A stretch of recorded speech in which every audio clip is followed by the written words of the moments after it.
Então nós vamos falar hoje sobre essa disciplina espiritual que é o estudo. Eu quero que você abra a sua Bíblia em Provérbios capítulo 1, versículo 1 a 9. Estes são os provérbios de Salomão, filho de Davi, rei de Israel.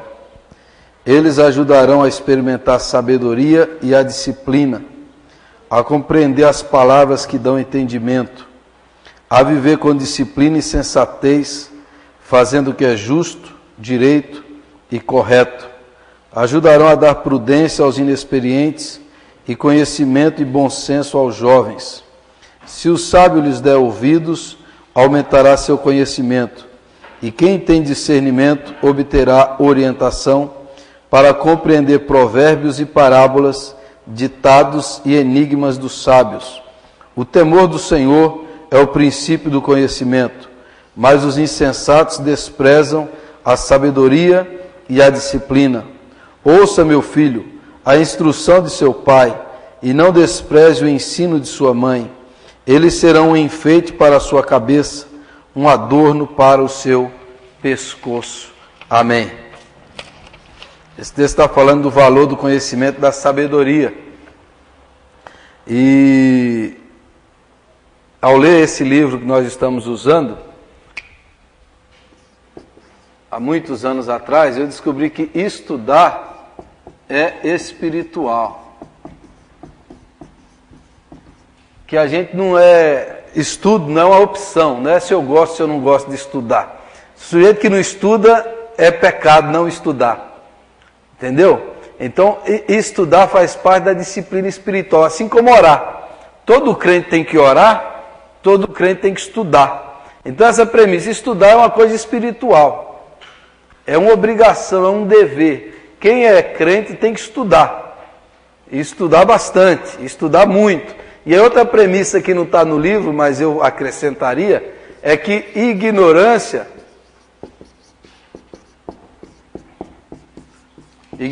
é pecado. Certo?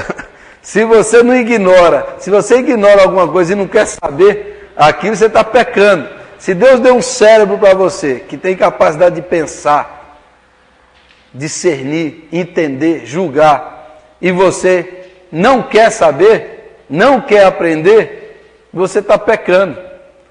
A ignorância voluntária é um pecado. Tem muita gente que é ignorante porque não teve a opção de aprender, de estudar, de conhecer, de ter o discernimento. Mas aquele que voluntariamente não sabe das coisas e nem quer saber, ele está pecando.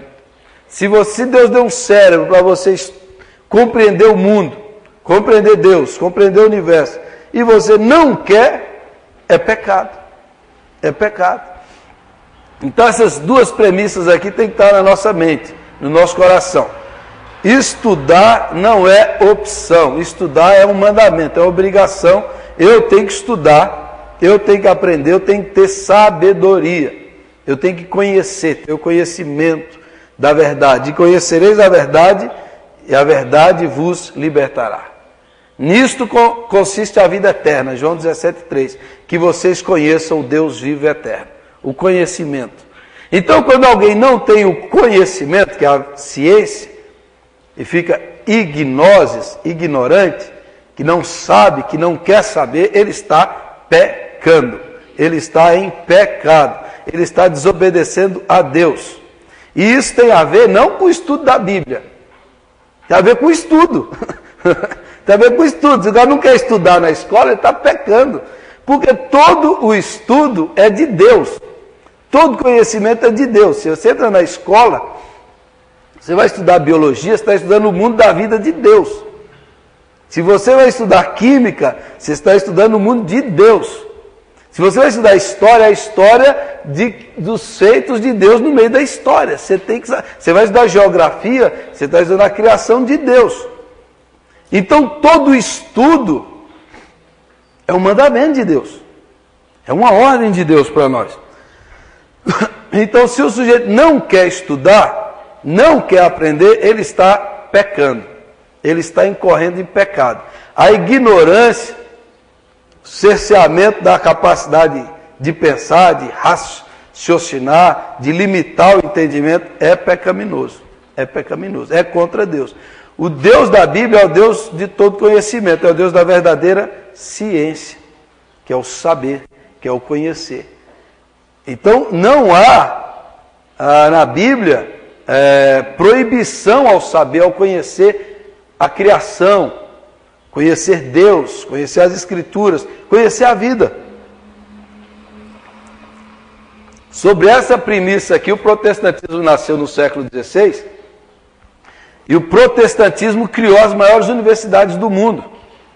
E as universidades do mundo, eles eram a mesma coisa. Então, o homem de Deus, o cara vai ser pastor, ele estudava teologia, estudava ciência, estudava biologia, estudava, não chamava assim na época, né?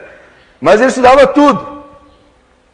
Porque tem que ser um homem preparado, um homem instruído, um homem sábio.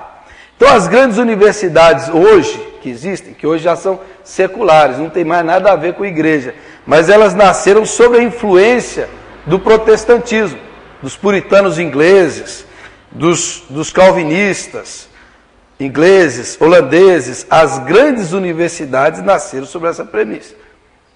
A ignorância é pecado. Onde o evangelho chega, chega o conhecimento. O sujeito tem que saber, tem que conhecer, tem que ter entendimento.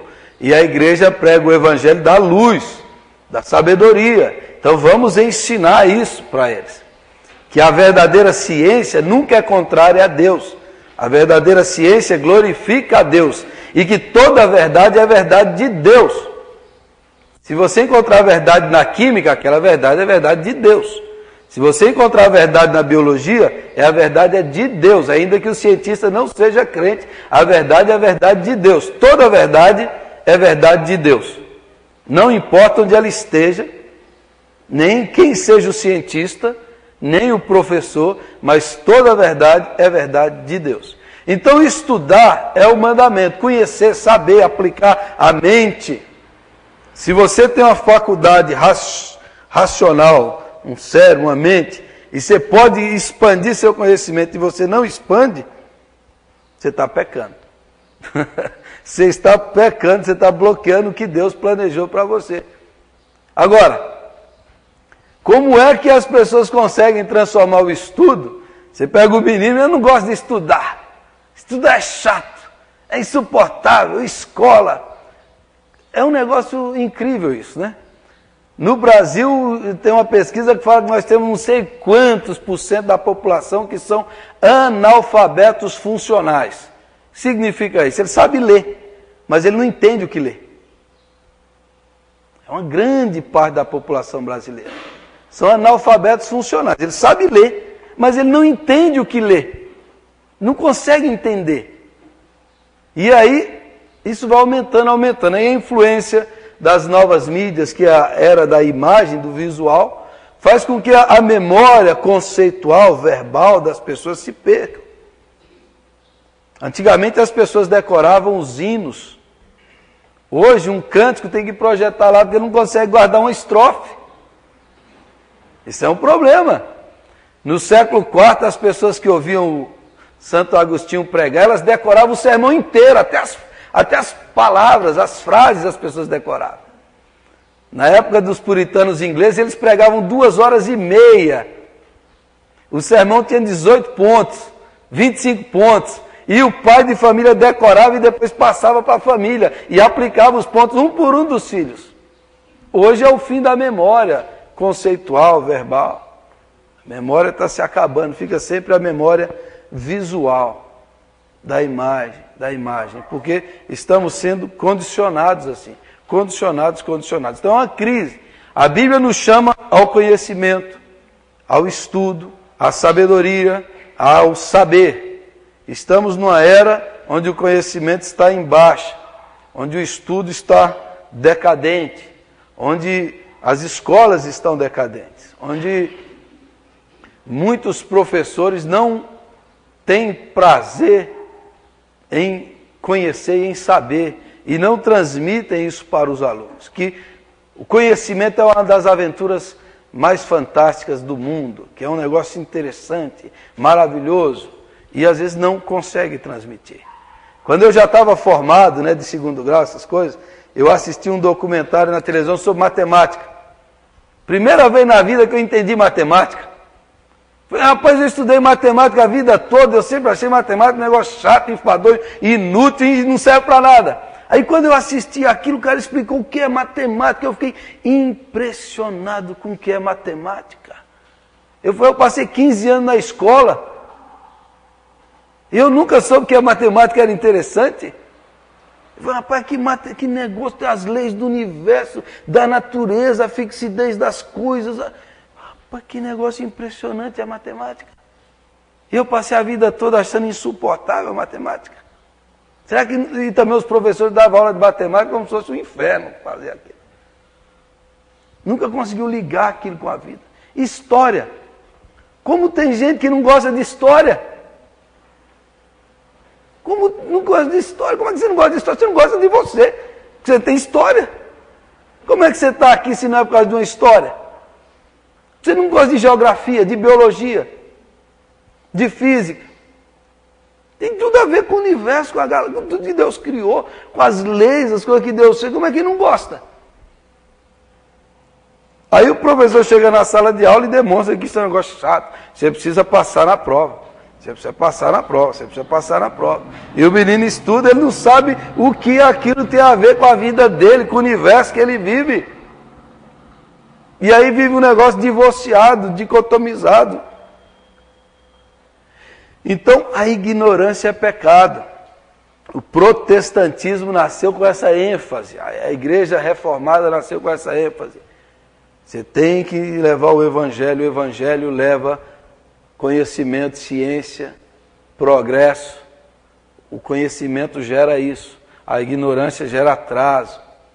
Então, sem medo de estudar, sem medo de fazer universidade, sem medo do diálogo, sem medo disso. Assim, não, se a verdade é a verdade de Deus, ele não tem medo de nenhuma ciência, muito pelo contrário. E daí, então todos os cientistas hoje que existem no mundo ocidental, são ateus, todos eles são devedores à igreja protestante. Se não fosse a igreja protestante, não haveria essa liberdade. Não haveria essa liberdade de pesquisa, do livre pensamento, das universidades, da ciência. Todos eles são devedores a esse axioma, essa verdade pregada e ensinada pela igreja protestante, a igreja da Reforma. O João Calvino, quando criou a Academia de Genebra, não ensinava só teologia. A escola dominical, quando começou, não era uma escola bíblica. A escola dominical começou porque os meninos no domingo ficavam na rua, alguém falou, vamos ensinar esses meninos. Vamos ensinar português, não era português, a língua, o idioma, vamos ensinar matemática, vamos ensinar história, geografia para esses meninos. E os meninos vinham para a igreja. Foi assim que nasceu a escola dominical. Não era escola bíblica. Era escola dominical. Era uma escola que os meninos não tinham acesso à escola e montaram na igreja uma escola. Foi assim que surgiu. Foi assim que surgiu. O Mackenzie já surgiu como uma escola bíblica. Trazer os meninos para estudar a escola na casa, daí foi surgindo. E surgiu hoje a Universidade Presbiteriana Mackenzie. Então, grandes universidades do mundo tiveram sua origem nas igrejas protestantes, nas igrejas evangélicas que alavancaram o saber, o conhecer, porque essa verdade. Toda a ciência, a ciência não é contra Deus. Agora, o nosso capítulo hoje aí do livro, nosso estudo hoje, é o estudar para a formação espiritual, é estudar para o crescimento, é um estudo para nosso desenvolvimento espiritual, transformação interior, se bem que isso aí também transforma, mas a ideia é essa. E aí o nosso autor vai falar o que estudar. O que estudar? 2 livros. 2 livros, o que ele chama de, eu vou chamar de o escrito e o não escrito. Tem um livro escrito, que são os livros que estão aí escritos, a Bíblia e muitos outros. E a gente tem que estudar o que não está escrito também. Aprender a estudar o que não está escrito, o que não está no livro. Tem uma mentalidade que aprende a estudar. E ele fala, para aprender a estudar o livro, ele vai dar 4 passos. Para estudar. Nós precisamos de repetição.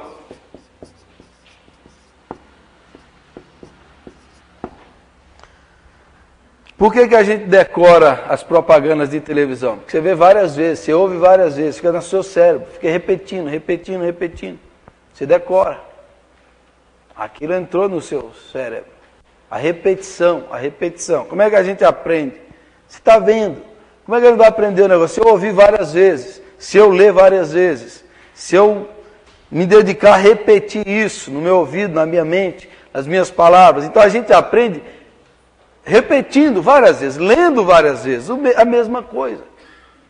Eu não consigo decorar. Escreva, leia aquilo todo dia que você vai decorar. Leia todo dia que você vai decorar. A gente decora tantas coisas, então falta essa repetição. Repetir, repetir. Tinha um amigo meu que ele disse que ia ler um livro, ele lia um capítulo, aí no outro dia ele leu outro capítulo, ele já tinha esquecido o primeiro capítulo que ele tinha lido. Ele precisava voltar, então ele nunca saía do mesmo lugar. Então é porque sua mente está cheia de teia de aranha. Aí ele falou, mas quando eu leio 2 capítulos dá dor de cabeça. Eu falei, pois é falta de uso. Falta de uso, vai atrofiando os neurônios. Não tem uso, então vai atrofiando, atrofiando, atrofiando. Você precisa praticar, você precisa exercitar. O cérebro é um órgão, é um músculo que exige exercício.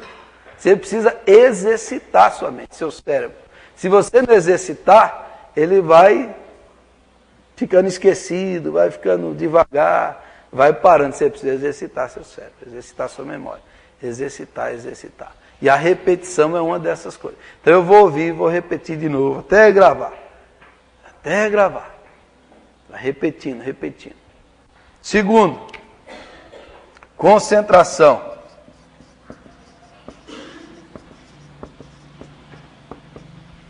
A gente precisa concentrar a mente, focalizar.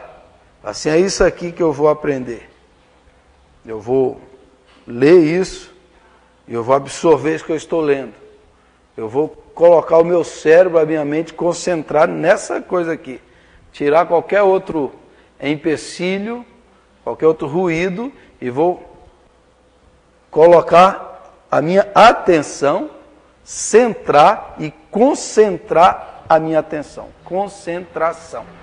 Você focalizar aquilo ali. É isso, é isso. Então eu vou aprender esse negócio. Então, concentração. Terceiro,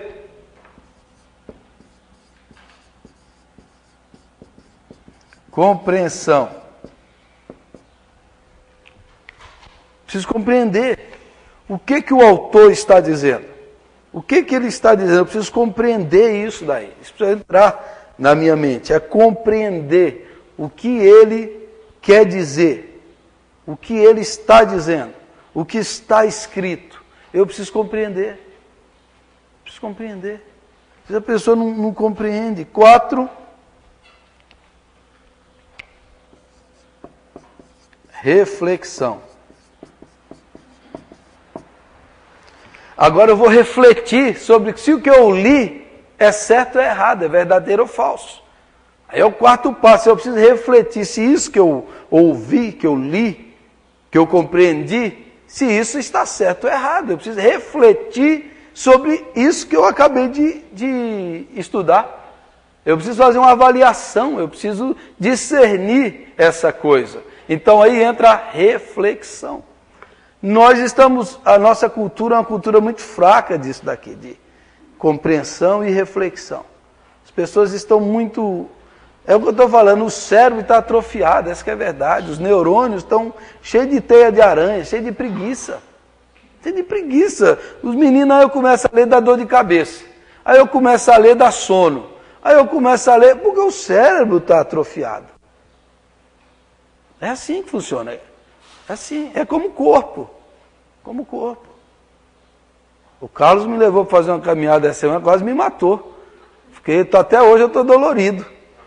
Porque meu corpo está atrofiado fisicamente. O cérebro é assim, se você não usa o cérebro, ele vai ficando atrofiado, atrofiado, atrofiado. Os neurônios vão ficando assim. Então vai ficando acomodado. Se você não exercitar, com ideias, pensamentos, reflexões, coisas diferentes, você vai ficar, sim, fixo. E aí é o que eu falo, eu volto a falar, a igreja evangélica, protestante, ela sempre enfatizou o conhecimento. Os pastores aqui do Brasil, os primeiros pastores brasileiros, eram eruditos.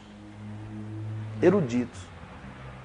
Você pega Carvalhosa, um dos primeiros fez o manual de culto, os primeiros pastores ordenados, Eduardo Carlos Pereira, que fundou a IPI, Aníbal Reis, Álvaro Pereira, Erasmo Braga, os grandes, José Borges Júnior dos Santos, eles pregavam, Jorge Bertolazzi Stella, Sete Ferraz, os pastores eram eruditos.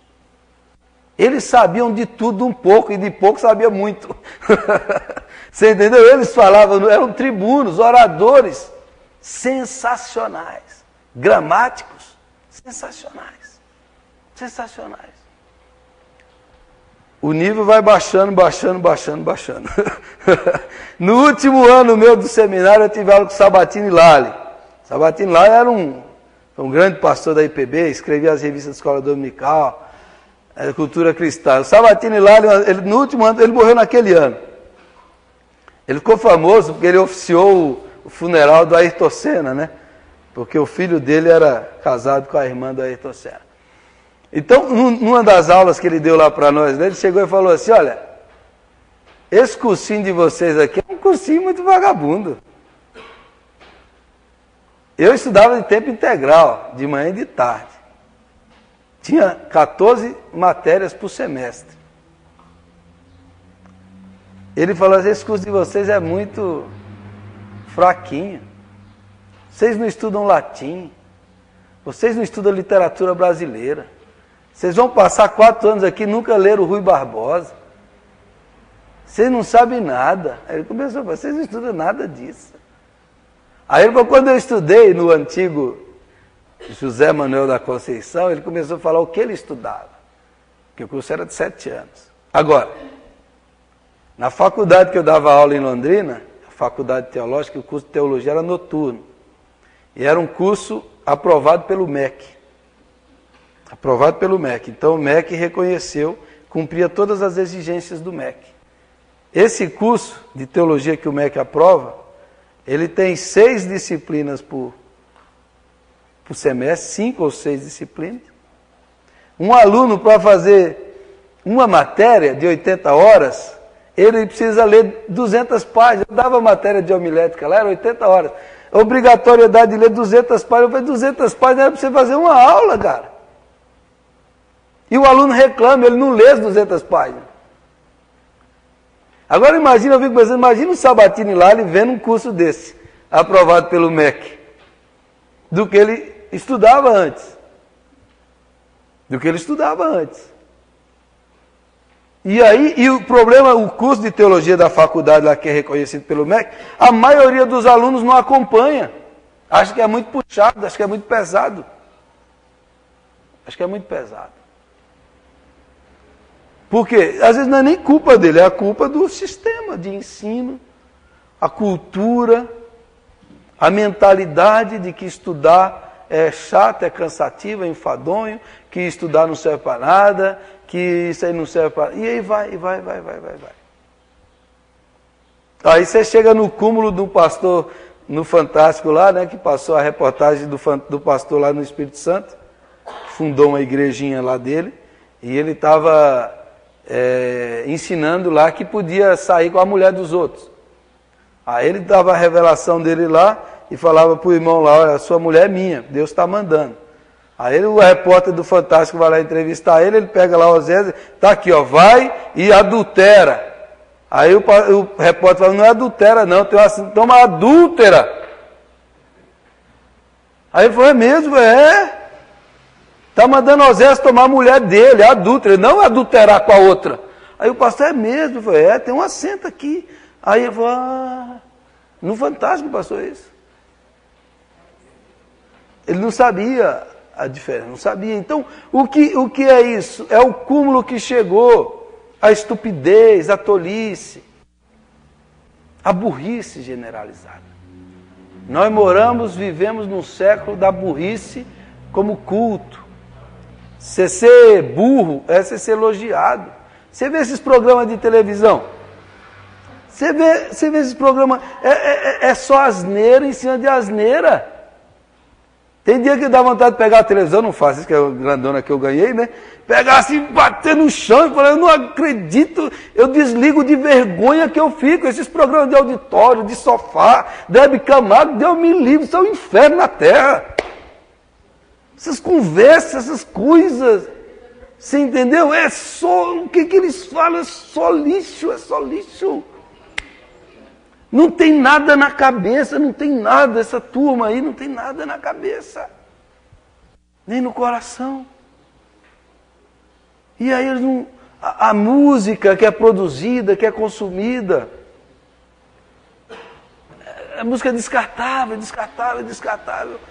E aí a geração vai entrando nessa ideia, e a gente vai se acostumando com a palavra mídia. Vem de média, e média vem de medíocre. Né? Vem de medíocre. Por exemplo, eu fui um aluno medíocre no meu tempo de colegial. Que eu só estudava para média. Eu só estudava para média. Eu falei assim, eu só estudo para média. Não preciso estudar mais. Qual é o mínimo necessário para passar? Então eu era um medíocre.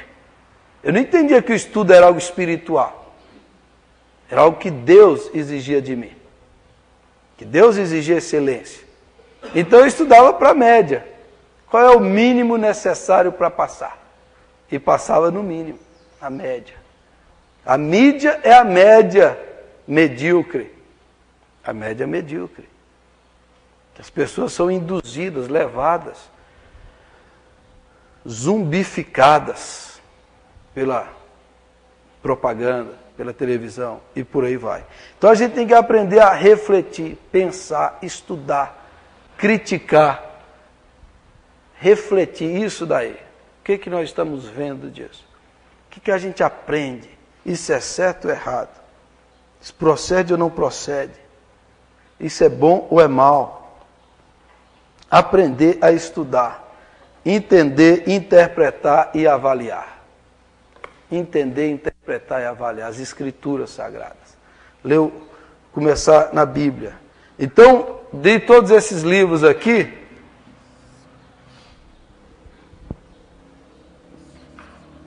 que a gente deve estudar, é a Bíblia.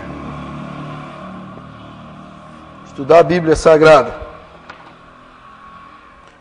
Isso também é outra coisa. A maioria das igrejas, dos crentes, hoje eles leem a Bíblia de maneira mágica, superficial. Vamos ver o que Deus tem para me falar hoje. Põe o dedão lá, né? Dedômetro, achômetro, mágica, horóscopo do dia. Vamos ver como está meu horóscopo do dia. O Senhor defendeu o nosso nome. Amém. Deus está me defendendo. Já tem a palavra de Deus para hoje. É o horóscopo. Horóscopo do crente. Quando envelheceu, Samuel nomeou seus filhos como líderes de Israel. Deus está me revelando que meus filhos vão ficar no meu lugar. Vou nomear eles aqui. Ó. Então, isso daqui é pecado. A Bíblia não é um livro de horóscopo. Não é um livro de magia. A Bíblia é um livro, são livros que têm começo, meio e fim. Imagine se, quando eu namorava com a minha esposa, ela mandasse uma carta para mim, até porque ela morava aqui, eu morei lá. Eu recebi a carta dela e falei assim, não vou ler essa carta não. Todo dia eu ponho o dedo e onde eu achar que é o que ela está falando para mim. Já pensou isso ou não? Isso ia ser estupidez, não? Deixa a carta lá aberta, hoje eu ponho o dedo nessa frase. Amanhã eu ponho na outra frase. Pode ser no começo, meio e fim. Eu não leio do começo até o fim. Você perguntar, Deus não nos fala assim? Fala. Já falou comigo assim. De vez em quando, momentos difíceis, de crise, que você está lendo lá. E na maioria das vezes você já sabe o que vem antes e o que vem depois. Porque quem tira o texto do seu contexto é Satanás. Quando falou para Jesus, pula daí porque está escrito. Aí ele tirou o texto Salmo 91, do seu contexto imediato. E quando você tira um texto fora do contexto, ele vira pretexto. Então, você tem que ler o texto inteiro. Você tem que ler porções completas. Então a gente tem que ter uma sistemática da leitura contínua dos livros. Então você tem que pegar, hoje eu vou ler Isaías, Jeremias, vou me aprofundar, vou ir fundo nesse negócio aqui. Eu vou estudar isso aqui, vou pegar uma caneta, vou anotar. Vou pegar 2, 3 versões da Bíblia para ver uma palavra difícil. Vou buscar o dicionário bíblico, a concordância bíblica, manual bíblico, para entender o contexto da época. E vou fazer isso. Ou vou pegar livros menores, vou ler de uma sentada, todo dia, ler Filipenses, todo dia ler Efésios, Gálatas, que você lê rapidinho, Tessalonicenses. Ou, como eu fiz, eu vou ler Efésios, todo dia eu leio Efésios, inteiro. Chega a hora que você decora o livro. Todo dia você senta e lê Efésios, 20 dias, lê o livro inteiro. Inteiro. Você vai decorando. O Evangelho de João, 1, 2, 3, 4, 5, 6, você decora. João é um livro fácil de decorar. Você vai assim que está em João 10, o bom pastor. O que está em João 4, a mulher samaritana. O que está em João 18, o que está em João 16. Você sabe. É só você praticar. É só você praticar. Eu vou ler Filipenses. Você senta e lê, senta e lê, senta e lê. Senta e lê. Toma o livro e leia, leia, leia, leia, leia. Até se você não compreendeu, de tanto ler, vai compreender. Às vezes pela exaustão. De tanto ler, aquilo entra dentro de você, por osmose. De alguma maneira ele entra. Você vai lendo, lendo, lendo, lendo, lendo, lendo, vai entrar. Você fala, você pensa os termos, as palavras estão dentro de você. Você está lendo, repetindo, repetindo, repetindo. Então tem livros pequenos assim da Bíblia, você lê rapidinho. Gálatas, 6 capítulos fantásticos, Efésios, Tessalonicenses, Filipenses, Colossenses, Timóteo, Tiago, 1 Pedro, o Novo Testamento você lê todinho, rapidinho, sentado de uma vez e lê Mateus de uma vez só. É mais rápido que um jogo de futebol. Você lê para valer, começa, e às vezes você vai leitura contínua, você vai entendendo o processo, a ideia, o fluxo da caminhada. Apocalipse. Pega e lê 22 capítulos, rapidinho. Então, é uma coisa de você se obrigar, disciplinar, colocar isso como um sistema pessoal de estudo. Eu vou estudar esse negócio. Eu vou aprender, eu vou estudar isso aqui. Você começa a fazer isso. Estudar temas. Eu falei estudar temas, que esse dia eu estudei o reino de Deus nos evangelhos. Todo versículo que tinha reino de Deus, eu anotava. Todos. Depois você lê e fala, olha, o reino de Deus é isso. Vai direto à fonte. Não, eu vou ler um livro sobre esse assunto. Não, porque vai direto ao assunto. E inferno? O que é inferno? Vai direto, onde tiver inferno, você anota. Aí você pega outras traduções, você vai aprendendo. É o nosso livro texto, é o livro básico, é o livro que a gente tem que ser versado, né? Como dizia o Spurgeon, o crente, ele tem que ser assim, quando ele furar o sangue dele, tem que sair Bíblia do sangue. Ele está cheio de Bíblia. Ele só sai Bíblia. Porque a palavra está dentro dele. Então isso tem que ser uma obrigação. Isso tem que ser um sistema de estudo. Direto, direto, direto, direto. Se você fazer isso, você vai crescer. Você vai aprender. Você vai aprender a aprender. Salmo 119, versículo 11. Por exemplo, essa Bíblia aqui é melhor do que as outras nesse quesito de você entender a estrutura de um texto. Por exemplo, Salmo 119 nessa Bíblia aqui. Você vai ver que o Salmo 119 ele é feito de forma alfabética. Cada 8 versículos começa com a primeira letra do hebraico. Então aqui, são poesias de 8 versos. Primeira letra do hebraico, Aleph. Segunda, Bet, Gimel, Dalet, He, Vav, Zain, Het. São 22 letras do hebraico.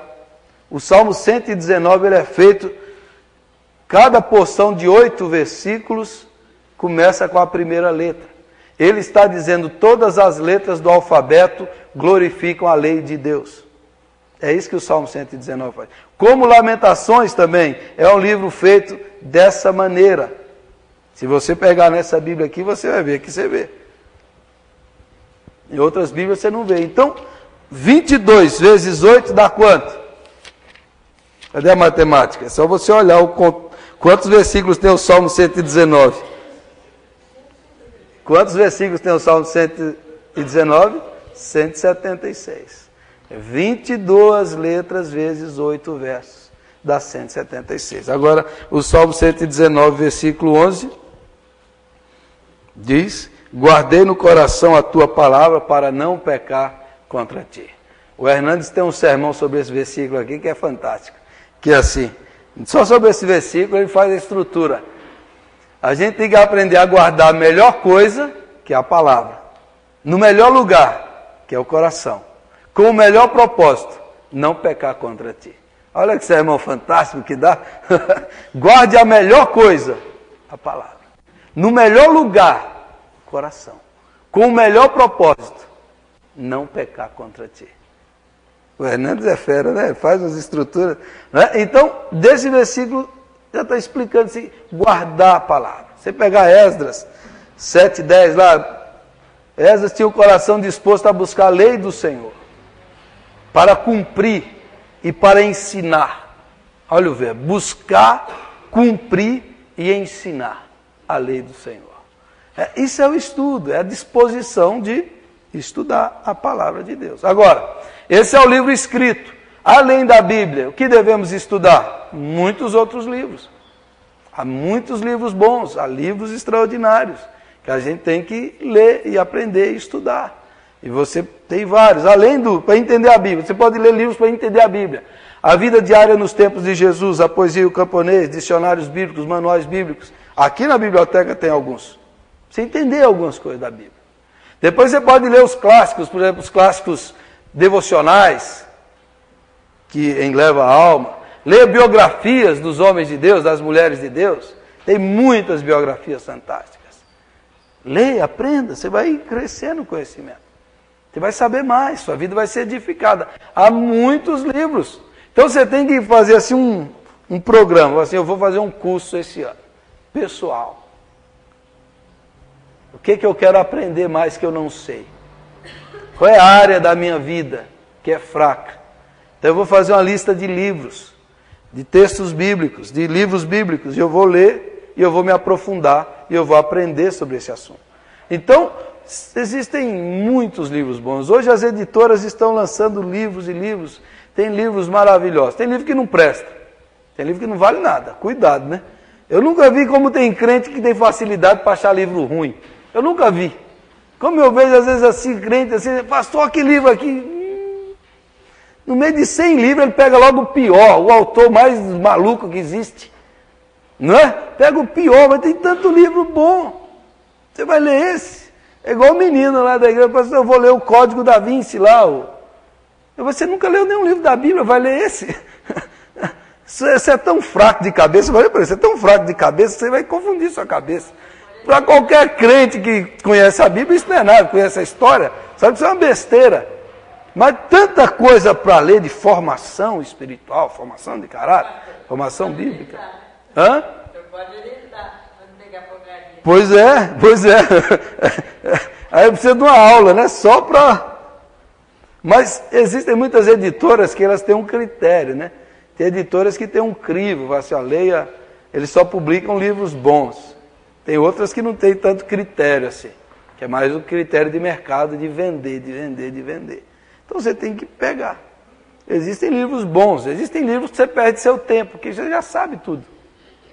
Tem livro que você vai ler coisa que você já sabe. É o que eu falei aqui domingo, que falei que tem muita literatura devocional que é chata. É chata mesmo.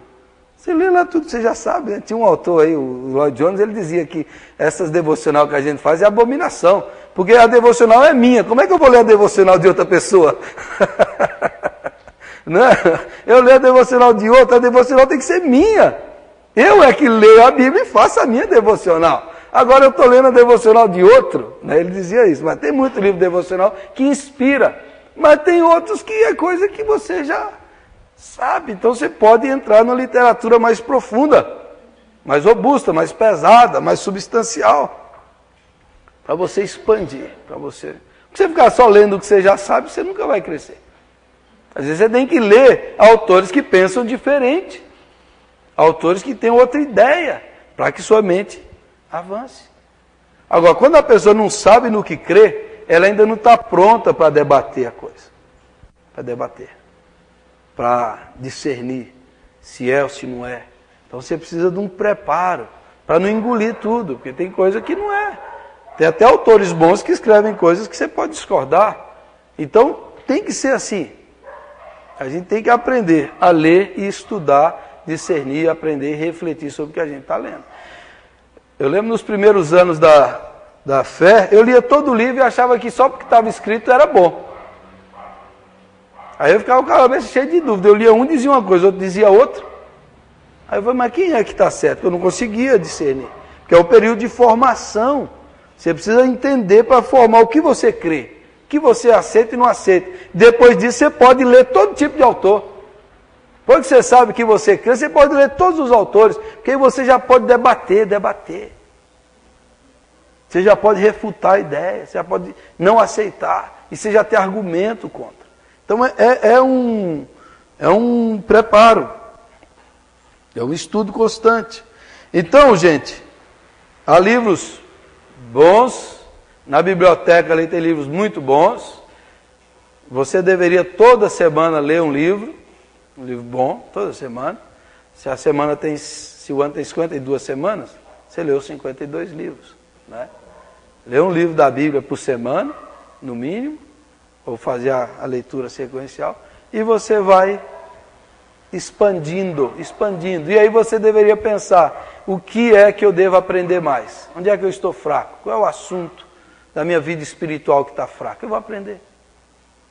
Eu quero me dedicar a esse assunto. Eu posso indicar para vocês vários livros. Então, a Bíblia e outros livros teológicos, devocionais, livros clássicos, tem aos montes aí para vocês lerem. Livros que não são só de autores cristãos evangélicos, você pode ler de outros autores, você pode expandir sua mente em outros assuntos. Vai expandindo sua mente, aprendendo, melhorando. Então, essa é a leitura dos livros escritos. E os livros não escritos, já está lá, né? Livros não escritos. Ou seja, a gente vai estudar não só o que está na Bíblia, o que está em outros livros. Como é que a gente vai estudar para crescer? Então, ele cita, por exemplo, tem que estudar os livros não escritos. Qual é o livro não escrito de Deus? A natureza. A criação. Salmo 19, a primeira metade fala da criação, a segunda metade fala do livro, do Salmo 19. O livro não escrito e o livro escrito. O Salmo 19 é dividido dessa maneira, se você ler lá, você vai ver. Tem uma citação aqui que eu achei muito bonita, do Dostoiévski. Dostoiévski é um grande autor russo, cristão também, que escreveu um livro muito bom, que eu não consegui ler, porque era pesado pra caramba. Diz assim, ame toda a criação de Deus, o todo e cada grão de areia que nela há. Ame cada folha, cada raio de luz de Deus. Ame os animais, ame as plantas, ame tudo. Se você amar tudo, perceberá o mistério divino nas coisas. Percebido o mistério, você poderá compreendê-lo melhor cada dia mais. Estudar. Fala assim, torne-se um amigo dos animais, das flores. O Francisco de Assis, que era um santo, que a Igreja Católica considera santo, Francisco de Assis chamava, né, o irmão Sol, a irmã Lua, a irmã Árvore, porque ele considerava que tudo era criatura de Deus. Conta-se que ele pregou para um lobo e um lobo domesticou com a pregação dele. Ele pregava para as aves do céu, né? O cara era maluco, ele tinha uma integração, ele vivia dentro da natureza. Ele vivia bem com a natureza, reconciliado com a criação de Deus. Estudar a criação. Eu falei aqui, a árvore.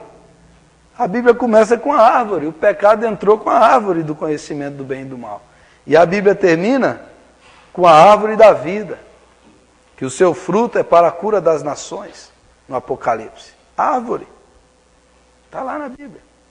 E a Bíblia fala de muitas árvores. Fala que o cristão é como árvore, plantada junto à corrente de águas, que no devido tempo dá o seu fruto. Jesus se comparou: eu sou a videira verdadeira. Há o apólogo nesse tempo de política, que a melhor análise política é o apólogo de Jotão, que fala lá das árvores frutíferas que não quiseram ir para a política. Eu não vou me meter com isso, eu não vou reinar. A videira não quis, eu vou dar minha uva. A oliveira, não, vou dar meus azeites. Não, não quero. Aí o espinheiro, já que vocês não querem, eu vou reinar. Aí mostra mais ou menos o que é a política. Os bons se omitem e os espinheiros assumem. E aí quando os espinheiros assumem, ele fala: a única coisa que eu posso prometer para vocês é o quê? Espinho. É só enfiar o espinho, eu vou aumentar o imposto, eu vou aumentar, e vocês vão sofrer. E o povo falou: então reina sobre nós, espinheiro. E o espinheiro está reinando e vai continuar reinando. Essa é a apologia, né? O apólogo de Jotão, está lá em Juízes. Então, árvores. Árvore da vida. Os pássaros. Jesus falou dos pássaros, a Bíblia fala dos pássaros. Olhai as aves do céu.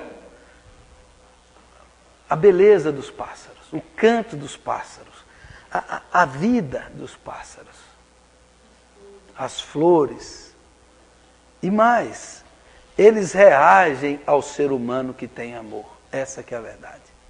Essa que é a verdade. O cientista foi pesquisar a árvore lá, colocou uma aparelhagem na árvore. Quando chegava um cara com machado, a coitada da árvore chega, se mexia, contorcia.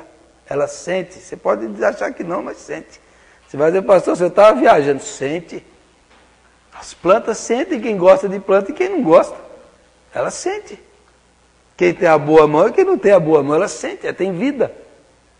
E vou dizer mais, e os animais têm inteligência e têm sentimento, todo mundo sabe disso. E dependendo do que você crê, eu diria que animal também tem alma. Aí você vai: opa, pastor, agora forçou. Certo? Dependendo do animal, você tem que pensar nisso daí. Começa a pensar nessas coisas. Isso é um cachorro. Cuidado com essa maneira de pensar. Essas criaturas glorificam a Deus. Foram criados para a glória dele. As plantas, as flores, os animais. Existem para isso. Ontem eu passei por uma experiência dessa. Eu caí das pernas, o que aconteceu às minhas vistas. Ontem fui a Pardinho e andei lá no sítio. E entrei no sítio,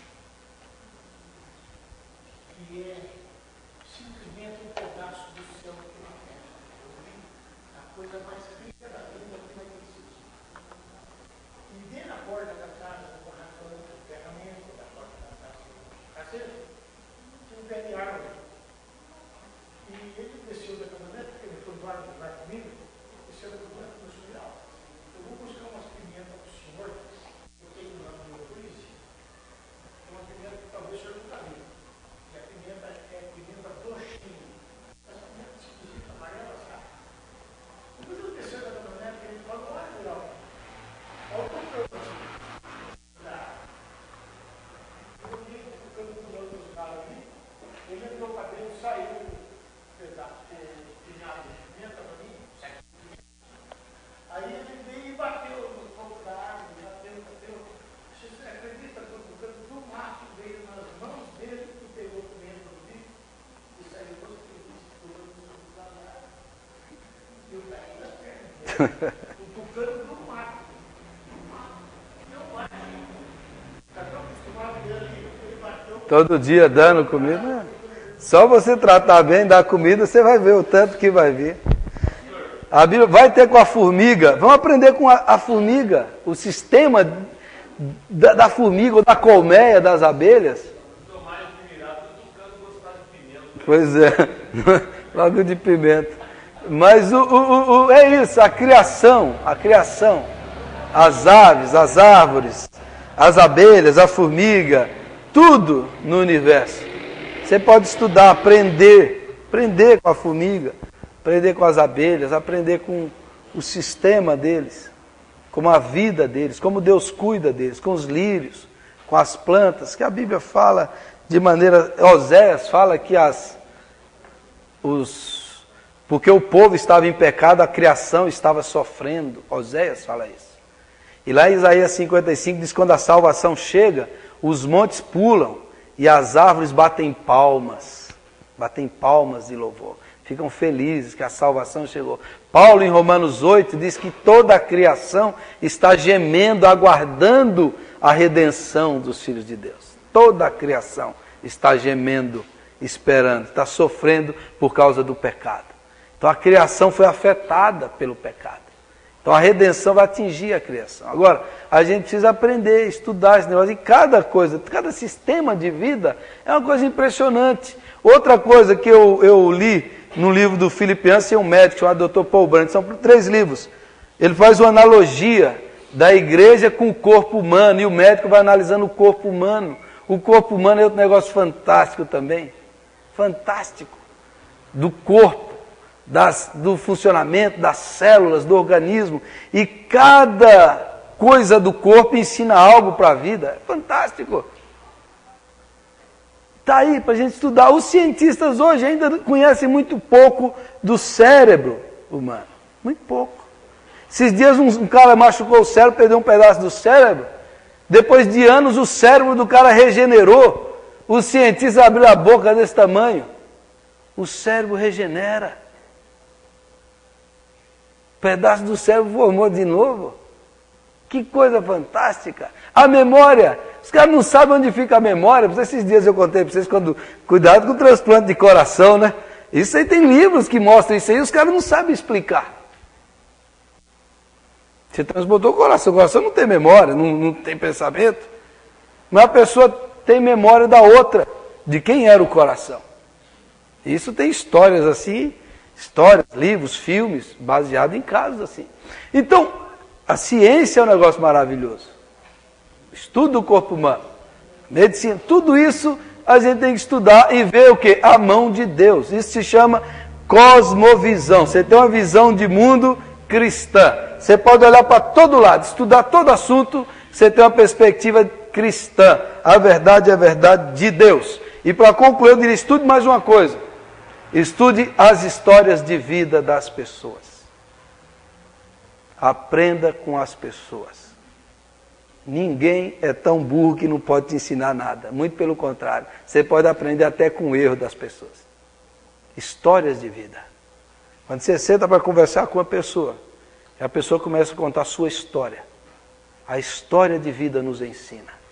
A mão de Deus, as circunstâncias, os processos, os erros, os acertos.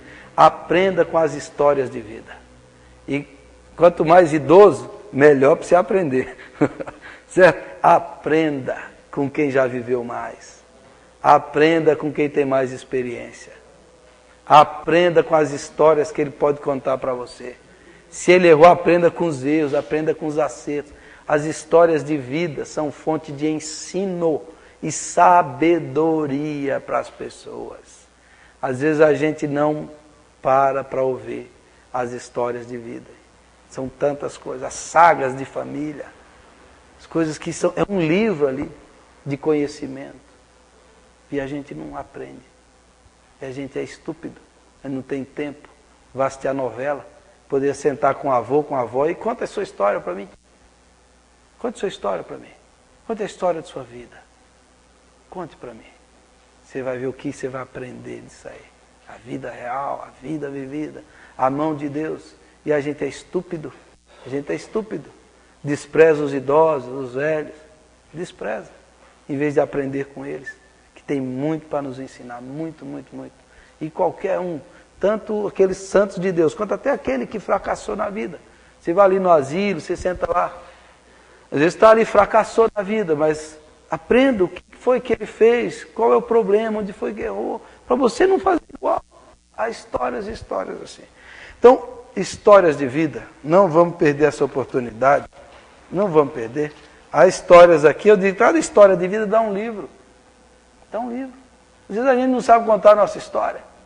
Não sabe aprender com a nossa própria história. Onde é que eu precisava ligar os pontos? Onde é que Deus estava agindo? O que foi aqui? Você vai analisando a sua história. E a gente precisa analisar a nossa vida e ver para que ela seja ensino para os outros. A melhor maneira de ensinar são as histórias. Então pense aí, se a sua vida fosse um livro, quantos capítulos teria? Quais seriam os capítulos da sua vida? Leve a sério, isso não era brincadeira. Leve a sério. A melhor coisa que você fazer é você usar a sua memória para pensar na sua vida. A sua vida, se fosse um filme, como é que seria a minha vida? Quais são as lições principais da minha vida? Pense nisso.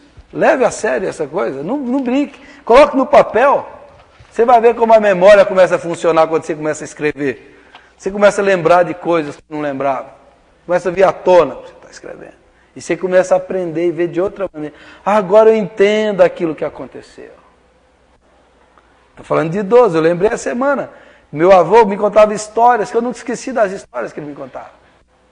E meu avô gostava demais de literatura do cordel. E aqueles revistinhos, aqueles livrinhos lá do Nordeste. Aquilo eu lia para ele, aqueles livrinhos, e aquilo eu peguei gosto pela palavra, pela rima. E quanto mais rápido eu lia, mais bonito o negócio ficava. Aí eu peguei gosto por falar da coisa. É por isso que baiano, nordestino, gosta de falar. É a literatura de cordel, rima o negócio, rima. Você pega gosto desde pequeno, as palavras ganham um sabor, um poder. E eu lia aquilo para o meu avô, e meu avô amava aquela literatura de cordel. E você vai ligando os pontos. Será que Deus estava me preparando para o pastorado já nesse tempo? Você vai pegando o gosto. Ligando os pontos da sua vida. Vamos aprender, vamos estudar. Amém?